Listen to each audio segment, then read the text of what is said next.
दोस्तों, आज हम जानते हैं कि घर में अगरबत्ती जलाना शुभ होता है या अशुभ होता है। अगरबत्ती जलाने के दो प्रयोजन होते हैं। पहला यह कि देवताओं के समक्ष अगरबत्ती जलाकर उन्हें प्रसन्न करना, और दूसरा यह कि घर में सुगंध को फैलाना, जिसमें मन की शांति का अनुभव होता है। कहते हैं कि अगरबत्ती जलाने से नकारात्मक ऊर्जा बाहर हो जाती है।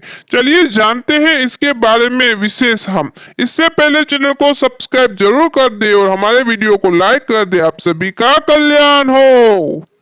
देखिए, एक प्रश्न यह भी होता है कि पूजा में कितनी अगरबत्ती हम जलाते हैं। पूजा में 1 या 3 अगरबत्ती जलाना शुभ माना जाता है। आप 5 भी जला सकते हैं। और आपको अगरबत्ती के धुएं से कुछ एलर्जी या ऐसा होता है तो आप धूप अगरबत्ती भी जला सकते हैं, वो भी अच्छा और शुभ माना जाता है। तो क्या पूजा में अगरबत्ती जलाना चाहिए कि नहीं? अगरबत्ती बांस की बनी होती है, अतः इसे जलाना शुभ नहीं होता है। शास्त्रों में पूजन विधान में कहीं भी अगरबत्ती का उल्लेख नहीं मिलता है। सब जगह धूप ही लिखा हुआ मिलता है। अगरबत्ती बांस और केमिकल से बनाई जाती है, जिसका सेहत पर भी बुरा असर होता है। देखिए, कहा जाता है मान्यताओं के अनुसार कि बांस को जलाने से भाग्य और वंश का नाश होता है।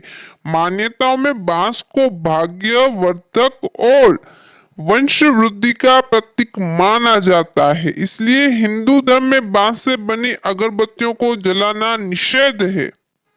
शास्त्रों में बांस की लकड़ी जलाना मना है, फिर भी लोग अगरबत्ती जलाते हैं। यह बांस की बनी होती है। अगरबत्ती जलाने से पितृदोष लगता है। शास्त्र में पूजन विधान में कहीं भी अगरबत्ती का उल्लेख मिलता तो नहीं है, धूप ही लिखा हुआ मिलता है। अगरबत्ती तो अभी अभी केमिकल से बनाई हुई चीजों में से एक है। परंतु हमारी ओर से यह राय है कि अगर आप अगरबत्ती करते हैं तो आप कर सकते हैं। अगर आपका मन खट्टा इस बात में नहीं हो रहा है तो आप अपनी पूजा में इसका प्रयोग बिल्कुल कर सकते हैं। भगवान जी आपकी मन से की हुई पूजा को हमेशा स्वीकार करते हैं, तो अपना मन खट्टा मत कीजिए। और अगर आपको यह लगता है कि हमें अगरबत्ती का प्रयोग नहीं करना है तो आप दीपक प्रज्वलित कर सकते हैं, आप धूप भी कर सकते हैं। इच्छा सदैव आपकी रहेगी। यह भगवान और भक्त के बीच की बात है। और अगर आप दीपक प्रज्वलित करते हैं तो याद रखिए, दीपक से दीपक को जलाना सही नहीं होता है। यह रोग की ओर इशारा करता है। इसीलिए दीपक को दीपक से प्रज्वलित मत करिए। हाँ, अगर आप दिवाली के दिन बाहर घर के आंगन में या दीवारों पर सजाते हैं तब करना उचित है। परंतु जब आप देवी देवताओं के समक्ष दीपक रखते हैं और उसी दीपक से दूसरे दीपक को जलाते हैं तो यह उचित नहीं होता है।